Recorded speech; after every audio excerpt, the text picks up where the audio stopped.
Welcome everyone to the Cost of Courage podcast. Today we're joined by AJ Denna. Welcome. Thank you so much for having me. Of course. So AJ was born and raised in Napa, California. He joined the Army in 2019, spent your entire career at the 3rd Ranger Battalion, 75th Ranger Regiment. You deployed 4 times and spent the last 3 years as a fire team leader in the organization. You founded Inner Strength Research, ISR, which we'll talk about throughout this podcast. You founded that in 2025, and you enjoy spending time with your wife, Alyssa, and your 2-year-old son, Leo. So just welcome to the podcast, AJ. Thank you. And it's your first ever podcast. Ever, yeah. So. This is, to all my 375 buddies, this is not me launching a t-shirt coffee company. And I also recognize that I'm doing like Navy SEAL record of podcasts within the first year of me being out. So it's okay. Yeah. I'm glad you're here, though. Yes. I'm glad this is your first Happy one, to be here. And you're not the first one that it's been your first podcast here with us. So we're really honored to have you. And we'll just jump right in if you're ready to go. Yeah, absolutely. So we're going to start with what inspired you to join the military, and specifically why the Rangers? The military has kind of been something that was always around growing up. Like ever since I can remember, that was kind of the biggest influence that was on me. Like I've had a couple uncles that were in. One was like I looked up to since I was like 5. He was part of conventional army, but had multiple deployments to Iraq and Afghanistan. But even before that, was involved in like Desert Storm and stuff like that. So my entire youth was him coming home from deployment. It was kind of like some big peaks that I remember for most of my time. And he'd come and bring like a bunch of presents and gifts and stuff like that, but he would also bring stuff from deployment with also like PG level stories that he could tell a 5-year-old kid. And that I remember vividly, as most little kids do, they're on their like family computer at the time in their parents' room, and I was showing him like some YouTube video of like stick figures fighting or something. And he was in there just being a good uncle watching it with me. And I was asking him some, like how his last deployment was, and he obviously couldn't get into detail, but he told me about like, if there is any organization that I am going to join, it's to join the Rangers. And obviously being a 5-year-old, I immediately took that to heart. And then fast forward a couple of years, not to expose my grandparents, but they showed me Black Hawk Down at a pretty young age. Oh my goodness. And I watched that movie every single day for years on end. I just remember like most of my elementary and middle school, immediately after school, I'd come home and watch Black Hawk Down. So that was like kind of the staple of just everything was Ranger growing up, which my parents obviously weren't the most excited about that, just because they wanted me to do something a little more safe. But well, sure, they're all super supportive. They're very thankful, obviously, that I pursued what I wanted to do, and proud of all that stuff. So, but yeah. That's incredible. Yeah. Black Hawk Down. Yeah. Great, and it was a great movie. Great movie. Just the one movie that we have that's just the worst day in our unit's history. Yeah, well, for sure. Yeah. But I mean, if you were able to connect with, in that way, absolutely. then it was obviously meant to be. Yeah, so, yeah. And so becoming a Ranger is a path that few people understand. What did that journey look like for you when you're old enough to obviously pursue this dream of yours you've had since you were 5? So I was 19 when I enlisted. It was 18 or 19, I don't even remember.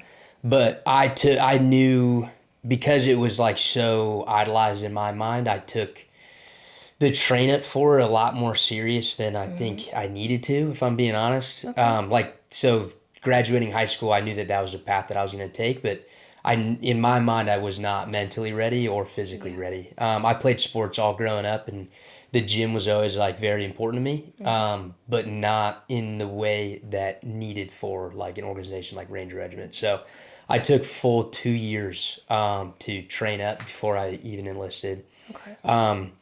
Thankfully, did some time at the local junior college, and I kind of, my mom hates to hear this, but I basically took that time at the JC just to train up. Like I would literally schedule my classes around my workout schedule and my eating windows. Oh my goodness. It was kind of ridiculous. Yeah. But in between that time, I also worked at a gym, a CTS gym out at Napa. John Cortez is the owner, and he was my trainer when I was like 12 years old, up through high school, and then I started working at his gym. So he's honestly like a big, I got to give credit where credit's due, influence on like my ideology of like training and fitness and stuff like that. Yeah. Because I still like how he raised me training wise is kind of still how I train today. During that like 2-year window between high school and like me enlisting, working at a gym, like I was coaching adult clients and then also like athletes, high school and middle school athletes, and some like college kids that would come back for like vacation or something like that. But just being around training and fitness, and then just being around good dudes that were older than me, that were not only in ridiculous shape, but just like good people, like my good buddy Kane, who's one of my coaches right now, and my other buddy, I'll call him Tommy, because he's in a organization. He's in a very prestigious organization now, so I don't want to like dive too into it. But like, and my other buddy Nolan, they just had a big influence on me at a young age that I think prepared me, because I grew up pretty comfortable in just so dead set on sports, that they kind of like just kind of helped me build like a mentality before I enlisted in the Army. So that's good. Yeah. And it gets you ready for the physical side, and then the mental side's a whole other situation. But at least, you know, you had what you needed physically to get through that training. Exactly. And like what I meant to mention when I brought those guys up is I was training with those guys before I enlisted. Okay. And they're in ridiculous shape. So it was always like I was like chasing the rabbit. Like I was like, not only was I the younger guy because they were like 6 years older than me, but yeah, I was like consistently chasing the rabbit every day. So like when you're, and I think that just carries over into so many things in life. Like when you surround yourself with people, especially like the environment like Ranger Regiment that we can talk about, but when you're with such high performing people, like that becomes default. Sure. And you don't realize how far you've come when you're around so many high performing people, because you're consistently trying to keep up with that when you don't realize how far individually you have come yourself. That gets me to the next question, actually, because infamously, Ranger training pushes people to their limits. What surprised you the most about yourself during that process? So the process is like after basic training, which I don't even know if they still do it. I had a 6-month, like in total OSA, which is like one station unit training. Okay. Which is basic training, and AIT, which is advanced individual training, I think. It could even be infantry training. That's okay. I don't know. Yeah. The Army's a bunch of acronyms. But it's essentially you do basic training where you learn the basic stuff. And then the second phase is where you actually learn your individual MOS job. Okay. But OSUT is one station unit training, so they essentially combine both of those into one. But instead of just like the traditional, I don't know, some guys have like a 3-month OSUT. Mine was 6 months. So my initial entry into the Army was like a long. Sounds like it. Yeah, I was in like school mindset for 6 months. So graduated all that. Immediately, I came in with an option 40, so I came in with a free ticket to RASP. Okay. And during basic, it was eye-opening for me because, like I said, I took the train up way more serious than I needed to, but I assumed that everybody was. So showing up, it was just shocking to me the amount of people that didn't prepare. And I know that kind of sounds egotistical, but like in my mind, like at least the infantry, like you're joining to potentially fight in wars. But nonetheless, did those people make it through? Yeah. Really? But that's the thing is like that. It's the whole point of basic training is to kind of like wipe you clean slate Sure. so that you can they can mold you into like what they want you to be. So RASP is Ranger Assessment Selection Program. It's essentially the tryouts into Ranger Regiment. So Yes. when you graduate, whatever your respective OSUT is or basic is, you go to pre-RASP where you're kind of like in a holdover for anywhere from like a couple weeks to unfortunately like a couple months, just depending on like when that next class will be. Okay. But during that time, like all you're doing is working out, preparing for that RASP class. RASP is, when I was in it, I feel like it's changed like so much in the last couple of years, but it's 8 weeks. First 4 weeks are kind of like if just physical smoke sesh where you're also tested periodically, whether it's like rucks, runs. When you're not being tested, it's just strictly smoke shows with the cadre. But it's good stuff because that's where you see a lot of people that are in ridiculous shape that just didn't have the deeper why come in, and that's where those guys kind of break. But Makes sense. the last 4 weeks are where you kind of do some shooting and some CQB and stuff like that. CQB's close quarters battles where it's like room clearing and stuff like that. But my grandma actually passed away my first week of RASP. I'm so sorry. So it was a unique time because it was back when they were doing the initial, you do an initial PT test day one. Okay. That kind of sets the tone for like the rest of the class. Okay. So you're also, I don't think they do it anymore, but they would also rank you from your PT test. Okay. And your rank was your roster number.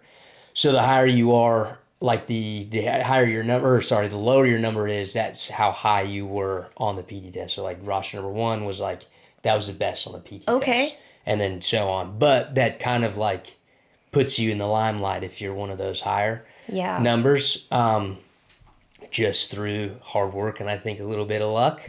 I was roster number 1. So No way. But I was a little nervous about it because like in those selections you can kind of like not gray man it. Not that I was like looking to gray man, but gray man's the ideology of like I'm just gonna kind of do what I need to do and stay in between so I can just get this done. Because of course. obviously RASP was not my end goal. Right. Completing RASP and getting to the unit was my goal.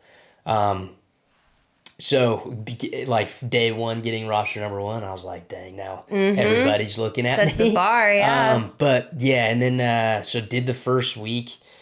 In the first week, like I said, it's just all day of just like smoke shows. And then Friday night, a cadre member came in and was like yelling my name in the middle of the night, and I was like, "Oh, here we go." Okay. Yeah. And then it was just kind of odd. He was the one that ended up breaking the story to me that my grandma passed. No. So just having to do, and I was very close with my grandma. Both my parents worked, so she was like a big help raising me. So just having that, having to deal with that while, and that kind of goes into a lot that I learned, like transitioning out and just kind of like how humans process emotion and stuff like that. And grief and all those things. Yeah. So that was kind of like the first time I've ever had to like deal with those kind of emotions in the first time I've ever like in an environment like that. Which is just crazy. Yeah, it was, but so a lot of growth coming out of that one. Past first go around, and then you're kind of in this like holdover, and then you go to airborne school immediately following, because that's part of the pipeline. Is once you graduate RASP, you're proving that you can go to the unit, so then they send you to airborne school. Airborne school is 3 weeks where you just learn how to do static line airborne operations, so jumping out of an airplane with a static line. Okay. Which was pretty easy. After you've been through all of that, you know, it was easy. It's just more the mental thing of the first time jumping out of a plane. But it's actually like it wasn't cool at first because the landing is so brutal.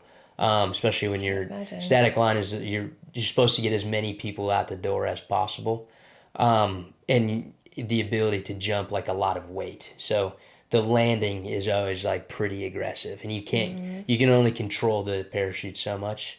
So you're essentially just softening your landing, not like the sexy stuff with the free fall where they land standing. We're not doing that. When you do it enough, it starts to get kind of fun. But so airborne school, again, that's 3 weeks, and then you are, because I got handed 375 3rd Ranger Battalion. There, everything was Fort Benning. So I show up day one for 30th AG before basic training at Fort Benning, and I stay there for my entire career, and I don't leave. But it was cool, though. At first, when I was told 3rd Ranger Battalion, I was a little bummed because a bunch of my buddies were going to 275 out at Washington. Yeah. I was like one of 5 guys in my entire class that got 375. Okay. But it turned out to be the best case scenario because 3rd Ranger Battalion, I feel like if you want the full Ranger experience, like tradition and just the overall experience of what it's like to be a Ranger, 3rd Ranger Battalion is kind of where you're going to want to be at. And the rumors are kind of true of like you were right under the flagpole, right by HQ. So like all the good equipment and like deployments and stuff like that, we kind of get first over the other battalions. Okay. Yeah, and actually, cool little connection. I grew up playing football, doing like youth camps and stuff like that. He was older than me. He was in high school when I was like 12 or something like that. His name's Jake. He later grows up to join Ranger Regiment, goes to 3rd Ranger Battalion. So I know him just like through my parents, and his mom were friends. So right before I enlisted, I contacted him, telling him like what my path is. Thankfully, he was like, he happened to be in town. So we like met up for coffee.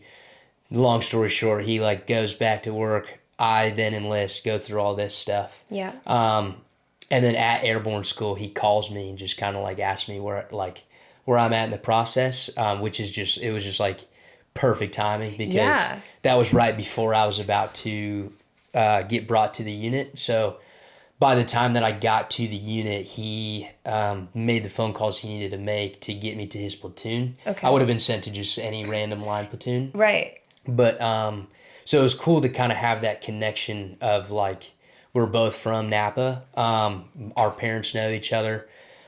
He also knew me when I was like a little kid, like 12 years old. So to then have like, just kind of have that mentorship, but it was an interesting dynamic because I was a new guy. He was a squad leader coming in, when I was coming in. So, we could not be friends. That makes sense. The dynamic of it, it's a Ranger culture is, I would argue it's the most violent culture in the world. The like new guys coming in, it can be pretty brutal. But it's all for the best. It's strictly, and it's one of those things that I didn't understand while I was there or while I was a new guy, but I understood it as a team leader. Sure. Of like, when you come in, they essentially just need to clean slate who you think you are as an individual. So like any sort of ego that you might have, that needs to be gone.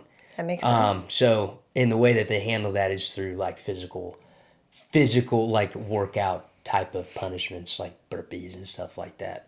I would say my first day in Ranger Regiment was worse than any day leading up to, in all the training, my first day was the hardest. Were you ever like, I just made a huge mistake? No. Okay. No, but it was just like, holy cow, I got to strap in because this is going to be this. And it's knowing that, so the process, it's not brutal the whole time. Okay. It is you as a private, as like a new guy, you just you are expected to learn fast. It's a job where you need to learn fast. So the pressure's on to learn fast, and mistakes just have consequences. As they would in the field. So, they're trying to prepare you. That is literally the whole point. And it's also just to induce stress outside of like legitimate conflict. So that when we are in those actual environments, the stress is like not even in our mind. Yeah. And I will say it works. Like Okay. I didn't, like, as a new guy, you kind of have a hard time, like, nah, this sucks. Like, why are they treating me this way? But then one day you realize it all this comes is full why. circle. Like, when you do kind of, when you grind through it and become that leader, creating Rangers, then you understand. It's only tough as a new guy, and then when you've proven yourself to be a potential leader in the organization, then they send you to Ranger School, which Ranger School, common misconception is like people that graduate Ranger School are Rangers. That deems you Ranger qualified. Not hating on anybody that's graduated Ranger School. It's the most prestigious leadership school in the military. Sure. But Ranger Regiment has a tradition where in order to stay in the organization, you need to attend Ranger School within like the first 18 months or something like that, or they'll kick you out of the organization. It's a leadership school that everybody needs to go to prove that they can be a leader in the organization. And once you've done that, then the treatment is more of like harsh and more of now you're expected to be a leader to the newer guys. That makes sense. Yeah. And when you get assigned to your battalion, Yes. How did they go about doing that? So it's all, and it all kind of comes back to like when you're new, the only way you can really prove yourself, because they deep down know that you don't know the job. Nobody comes in knowing how to be a Ranger, but when you show up in shape, individually, that is the only thing that you guys can worry about is their physical condition. Okay. And like being the team leader after a little bit, like I would tell the guys like, hey, we know that you guys don't know how to be a Ranger coming in. Mm-hmm. That is our responsibility to teach you how to be a Ranger. But the least you can do is be in shape. Okay. So coming in shape, like as a new guy, kind of expedites your pipeline to become a leader. Obviously, you need to prove some other things, like that you're competent, calm under pressure, all the things that you can be a potential leader. Okay. But just having being in shape just shows discipline at the end of the day. Coming in good shape day one expedited my new guy window. So I was only a private for about 7 weeks. Typically, it's a little bit longer. Some guys are up to a year. It was a blessing and a curse because I got the private time out of the way, but I went to Ranger School by the grace of God.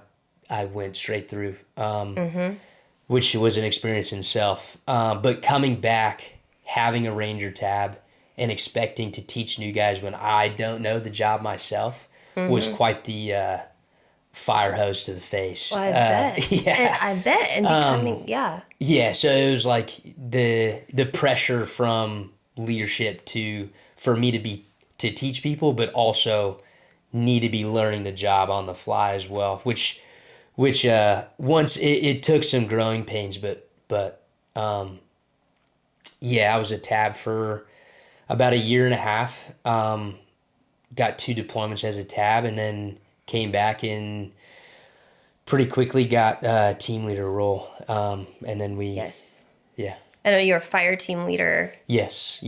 So what is that? So fire team leader, there's 2 team leaders per squad. Okay. And they're obviously in charge of a fire team, and each squad has without like saying too much, each squad's gonna have their own respective role in a raid. So like me and my other team leader would be in charge of leading like 4 to 5 guys, for our respective task. Okay. Yeah. That makes sense. Yeah. And it gets me into the next question. And thank you. Yeah, I think you're educating me and so many of us. So thank you for that, AJ. And just looking back in your time in the Rangers, what experience challenged you the most, and how did it shape who you are today? I would say that obviously that initial growing pain period of like I need to leave who I thought I was, and then just clean slate myself so that they can build me who I want to be. Sure. And not taking that stuff personal, which I think a lot of guys do by default. It's hard not to. Yeah, you're not, and nobody's accustomed to that kind of work environment. But it is for the best because, and I think I had a team leader tell me, like I was a tab at this point, but I had a team leader tell me, like, he was asking me like what my path is in my mind. And I said a couple answers, and he was like, dude, stay for team leader time at least, because then that's going to kind of bring everything into full circle. A lot of guys that get out before their team leader kind of leave with a little bit of disdain because they've only felt that like lower enlisted side.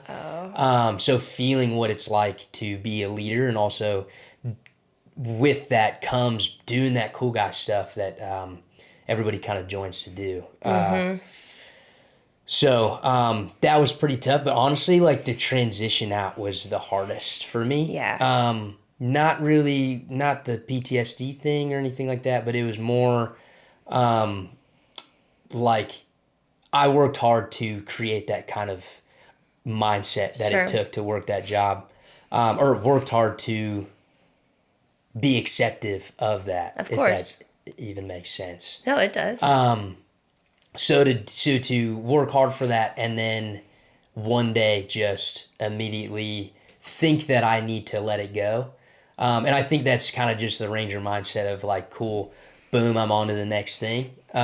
So as soon as I got out, I was like, cool, I need to be civilian now. And then, but also like, not an understanding that I learned so much there that I didn't want to let go. I was having a really hard time, like, what do I hang on to and what do I let go?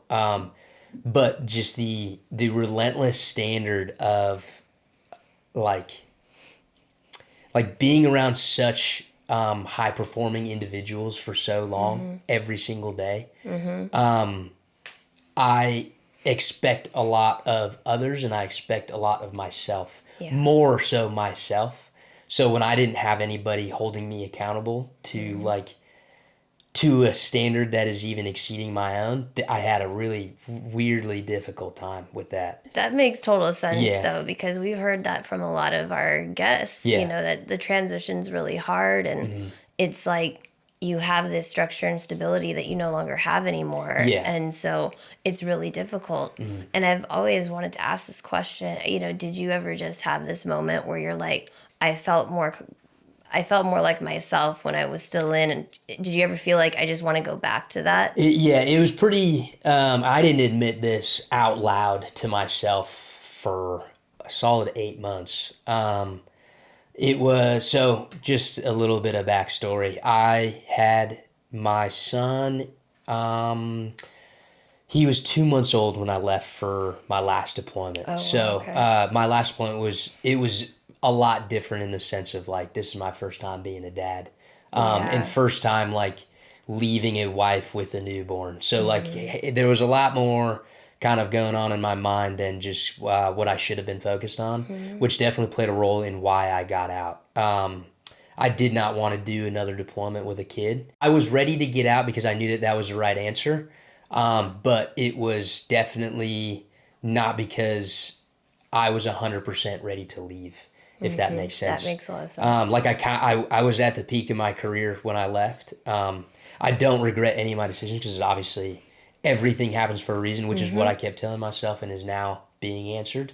But when I got out, I had this mindset that I needed to keep this kind of same way of life, like career-wise. So I tried to transition into federal work. Met a lot of speed bumps, but those hiring processes are long as is. So I thought that it was a good thing to apply to these jobs like as I was getting out instead of... Which is a good strategy. But like waiting way later in the pipeline because I wanted to give myself a window of like family downtime, but not knowing that time of no work was going to drive me insane. During that period, like I even, a good buddy of mine is a psychiatrist. So like and it all just goes back into the same, like I try to meet a problem before it happens. So I messaged him before, like first 3 days of being home, I messaged him and was like, I need to get dinner with you because I'd rather meet this on the front end because I have a feeling of like the path that I'm going to go down. Because it was more just like anger with like myself because I wasn't around like insanely high performing people to like hold me accountable. It was just weird dynamic. So I met with him to just like, and it was good because it wasn't like I was like doing therapy sessions where I was like sitting in a chair talking to a stranger. It was casual. It was so like Yeah. we'd go get dinner and just chat, and then he'd put a lot into perspective for me. But that was a long roundabout way of answering your question of like the toughest part was like realizing that I'm a husband and a father, but I still felt like my identity was gone when I had two perfectly good identities. But me not being a Ranger anymore and not having that sense of purpose of something that was like so much bigger than me. Yeah. Like the each deployment I had was so unique, and all had like super big impacts on me and like the way I think nowadays, for the better. I am very thankful for all the experience that I had on deployments. But like then not having that was the toughest part. And I think just the overall guilt of knowing that I had the perfect titles that I should be happy with. Yeah. But then not. But that took time to get over. And the Ranger's always going to be part of your life. I knew that I was going to have a hard time, and that probably played into me having a hard time. I signed up for a 50-mile ultra marathon 3 weeks after I got out of the Army. I was signed up for it prior, but the race was 3 weeks after I joined because I wanted to do something hard that was going to kind of essentially welcome myself to civilian life. Sure. So I was like, cool, a 50-mile run.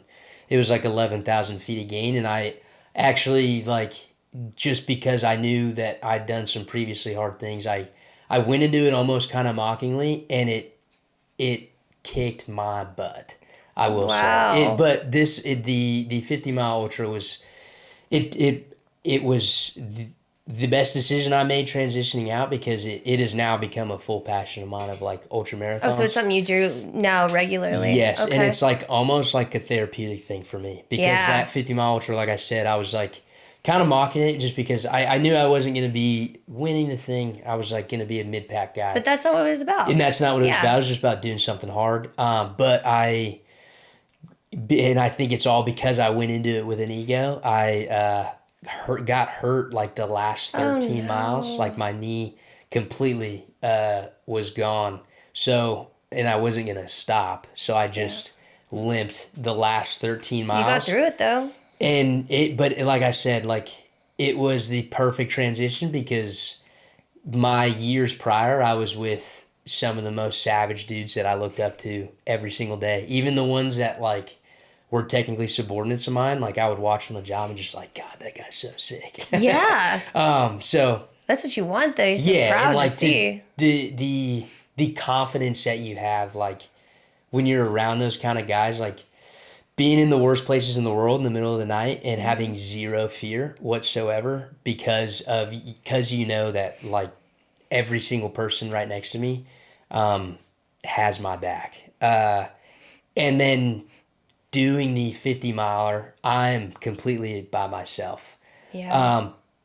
And I know it's relative now because people do like 100-mile races, 200-mile races, but like that last 13 where I'm limping through the woods by myself, not having a team of dudes around me, it put a lot into perspective. And like when you're doing something super hard for that long, you kind of expose what you think you are in your mind. Yeah.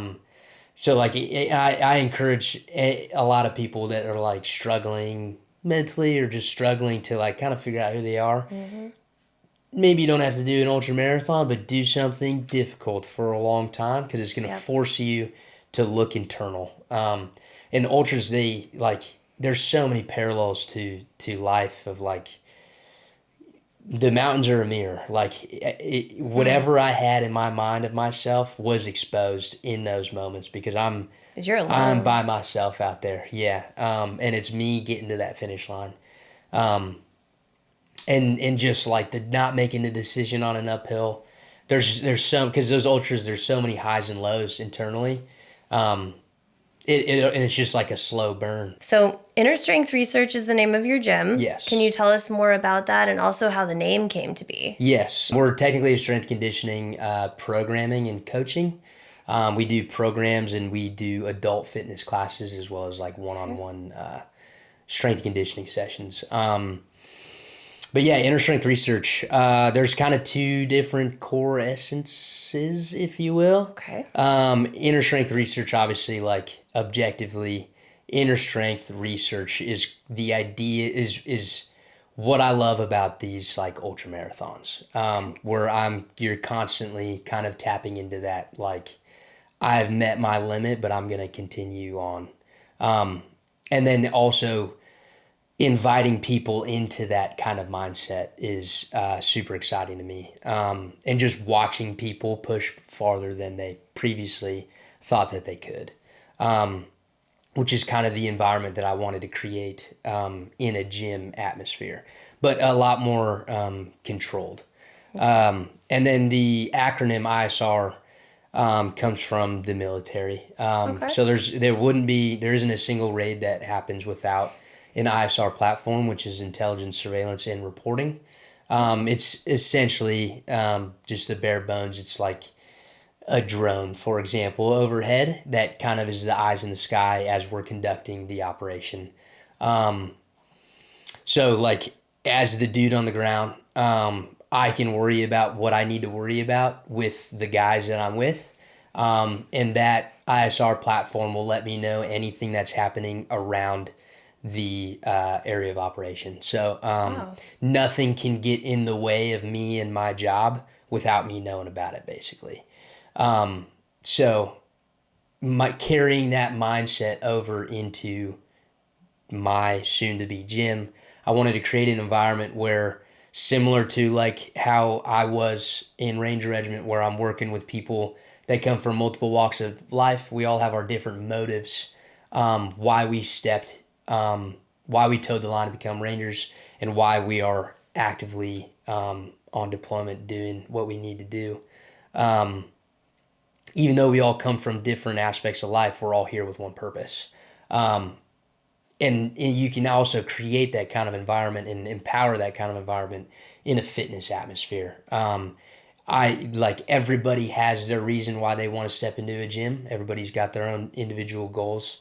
And everybody comes from different areas of the world. So like empowering that, bringing everybody together and creating a safe space like an ISR platform would, where they can kind of guide us and walk us on to the target and all the things, and allow us to operate. I want to be the platform that allows people to kind of tap into whatever they need to tap into mentally, with their respective motive, and research their limits, I guess you could say. You had your share of struggles, and that's not unlike so many who have been in your shoes. Yeah. It's so common. So you founded Inner Strength Research. Did your transition out of the military inspire aspects of ISR? Absolutely. Okay. Absolutely. And like physical fitness has always been kind of a staple or like a foundation for everything that I was part of, whether it was sports or the military. So I knew that I needed to apply myself to something as soon as I got out. Sure. I didn't think that it was going to be ultra running. I thought I was just going to kind of be a one-time thing. But I think like most guys in the environment that we work in, it's a very obsessive personality trait that typically falls into that kind of line of work. So I, by default, just like latched on to this ultra thing. Okay. And just like still trying to mentally keep that callus that I built during my time in Ranger Regiment. But yes, so like I said, I was trying to do federal work for quite some time. Right. That ended up not happening. I technically passed a polygraph, but then they didn't like what I said on the polygraph. Oh my goodness. Something happened. I filed a FOIA request and I never got it back. So I don't really know. Just wasn't meant to be. Yeah, no, everything has worked out exactly how it's supposed to, even though it was hard to believe in those times when it was actively happening.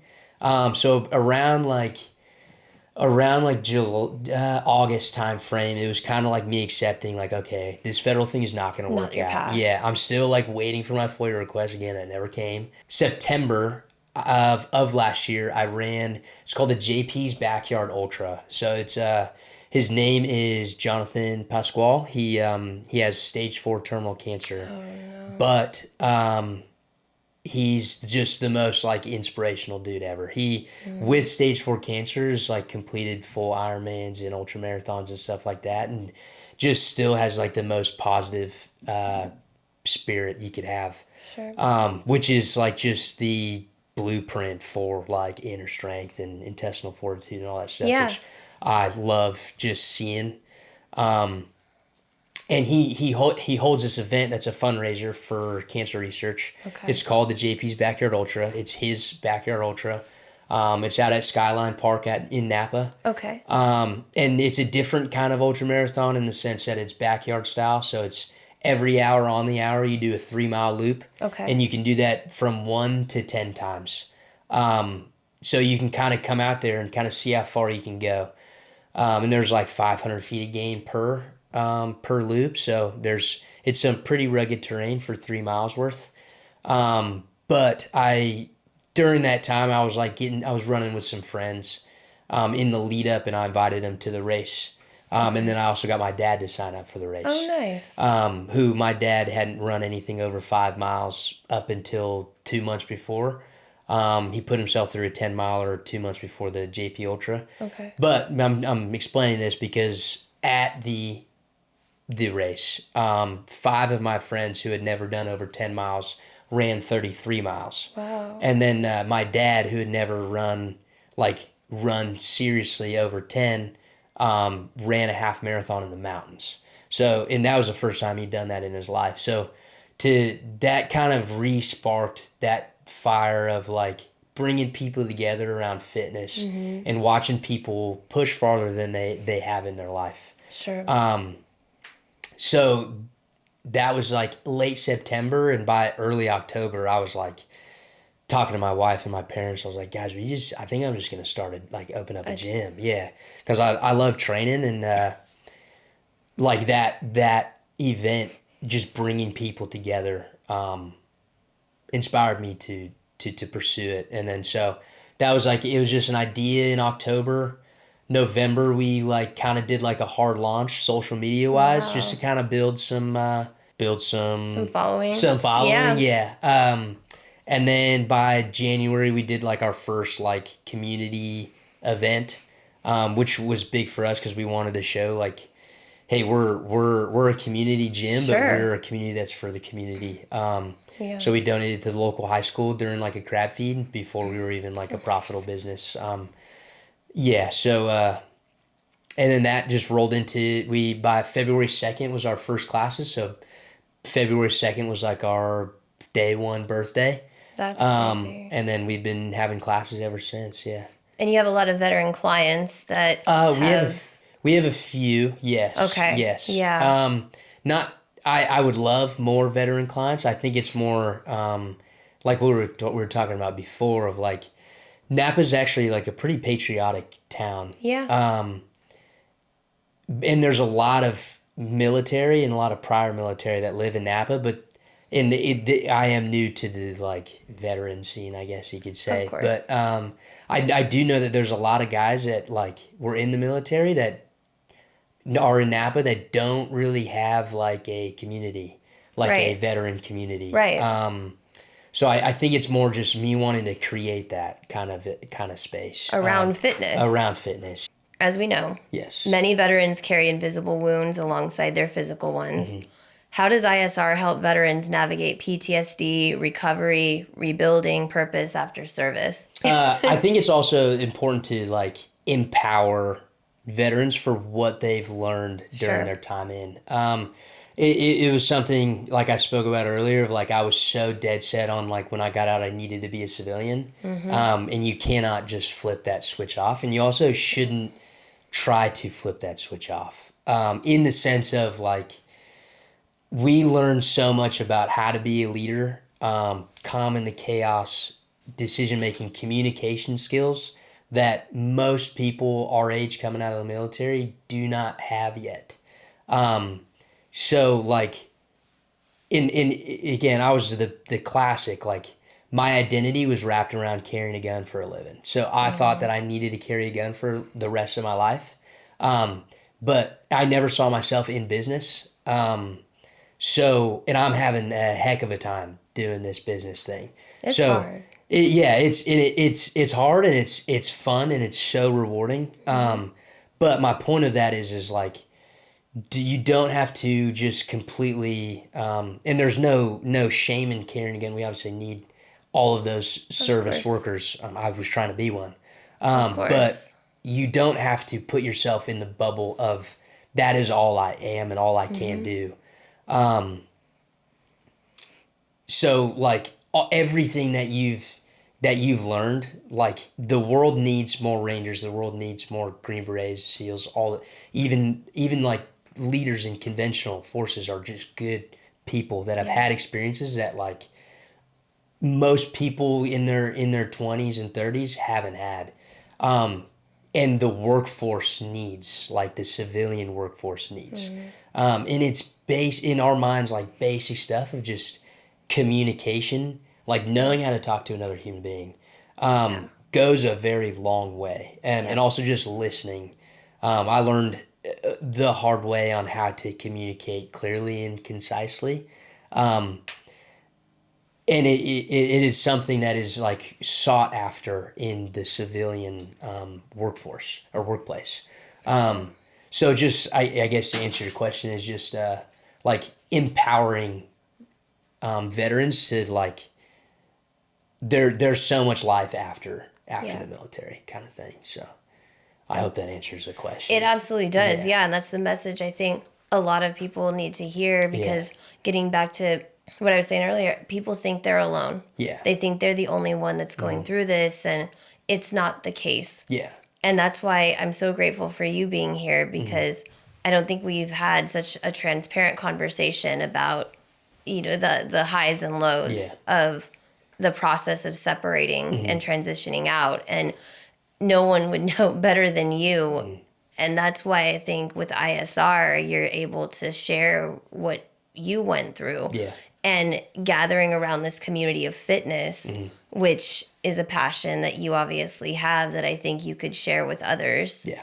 And, I really admire what you're doing. And I think, those roadblocks that you hit were obviously all for a reason, because it got you here to where I think you absolutely need to be. Yeah. So please keep doing what you're doing. And on a personal level, from our foundation, thank you for the support that you're giving us to keep doing what we do. So I just really appreciate you, AJ. We thank everyone. We thank our audience. And as always, we honor those who serve and sacrifice. We thank you, AJ, for joining us. Thank you for watching the Cost of Courage podcast.